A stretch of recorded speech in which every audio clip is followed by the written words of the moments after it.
राम के बाद लव कुश का क्या हुआ? मित्रों, ये तो हम सभी जानते हैं कि प्रभु श्री राम के इस पृथ्वी को त्यागने के बाद उनके पुत्र लव कुश और बाकी भाइयों के पुत्र अलग अलग प्रदेशों के उत्तराधिकारी बनाए गए और वे वहां पर शासन करने लगे। लेकिन मित्रों, क्या आप जानते हैं कि लव कुश के बाद प्रभु श्री राम के राज्य अयोध्या का क्या हुआ और वो आज किस स्थिति में है? अगर नहीं तो आइए जानते हैं ऐसे ही और कई सवालों के जवाब आज की इस खास वीडियो में। नमस्कार मित्रों, स्वागत है आपका द डिवाइन टेल्स पर। मित्रों, रावण का अंत करने के बाद जब श्री राम माता सीता को अपने साथ वापस अयोध्या ले आए, तब माता सीता को ये नहीं पता था कि उनके लिए अभी परीक्षाओं का अंत नहीं हुआ है। दूसरी परीक्षा अभी भी उनके मार्ग में खड़ी है। जब राम ने एक धोबी के सवाल उठाने पर माता सीता को त्याग दिया, तब उन्हें वाल्मीकि ऋषि के आश्रम में रहने के लिए जगह मिली। यहाँ उन्होंने अपने बेटों लव कुश को जन्म दिया और उनका पालन पोषण किया।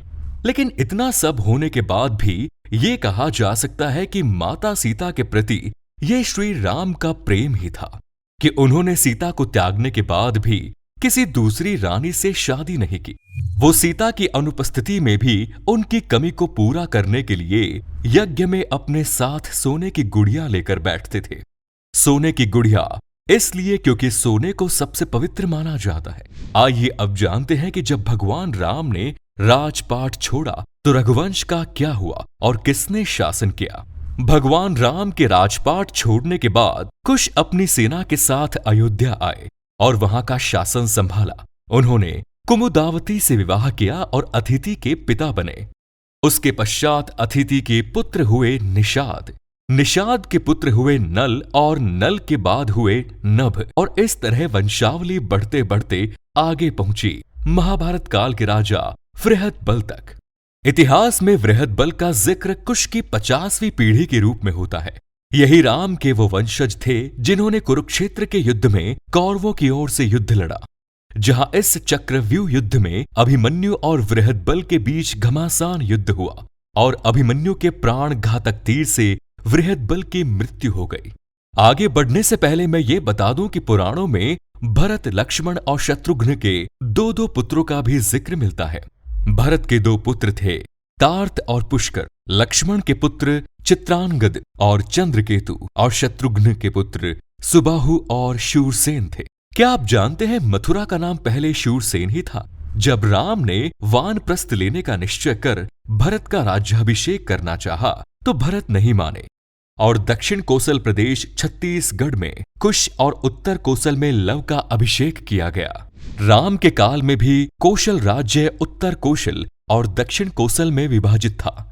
कालिदास के रघुवंश चरित्र अनुसार राम ने अपने पुत्र लव को शरारती का और कुश को कुशावती का राज्य दिया था। शरावती को श्रावस्ती माने तो निश्चय ही लव का राज्य उत्तर भारत में था और कुश का राज्य दक्षिण कोसल में। रघुवंश चरित्र के अनुसार कुश को अयोध्या जाने के लिए विंध्याचल को पार करना पड़ता था। इससे भी सिद्ध होता है कि उनका राज्य दक्षिण कोसल में ही था। कुश की राजधानी कुशावती आज के बिलासपुर जिले में थी और कोसला को राम की माता कौशल्या की जन्मभूमि माना जाता है। वहीं दूसरी तरफ ऐतिहासिक तथ्यों के अनुसार लव ने लवपुरी नगर की स्थापना की थी। लवपुरी को बाद में लोहपुरी कहा जाने लगा, जो वर्तमान में पाकिस्तान स्थित शहर लाहौर है। यहाँ तक कि एक किले में लव का एक मंदिर भी बना हुआ है।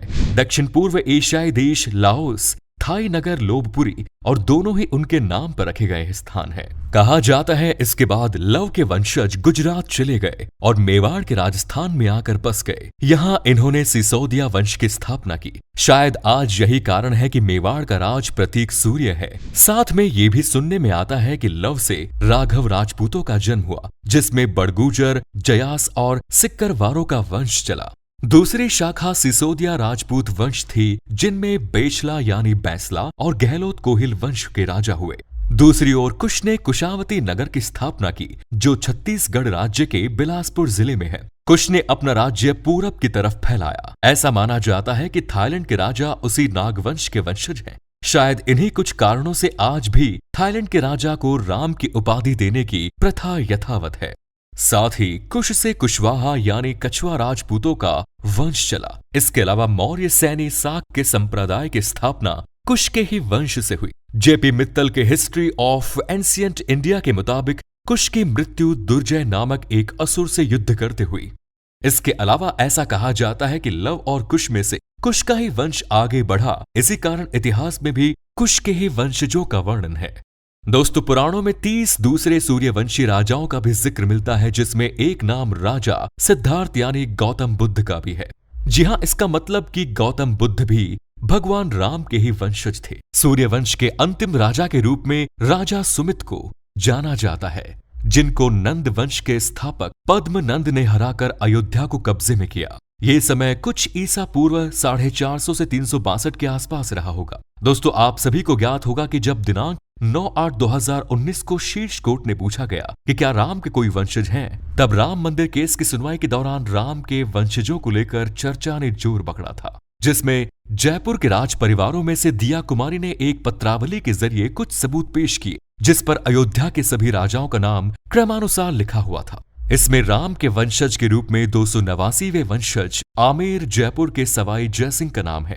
इसी क्रम में 307वें वंशज के रूप में दिया कुमारी के पिता महारानी भवानी सिंह का नाम है। तो मित्रों, उम्मीद करते हैं आपको हमारी आज की ये वीडियो पसंद आई होगी। यदि हाँ, तो नीचे कमेंट्स करके अवश्य बताएं और ऐसे ही और आध्यात्मिक और धार्मिक जानकारी के लिए हमारे YouTube channel the divine tales को सब्सक्राइब करें और फेसबुक पर देखने वाले लाइक करें हमारे फेसबुक पेज को। आज के लिए इतना ही, इजाजत दीजिए, धन्यवाद।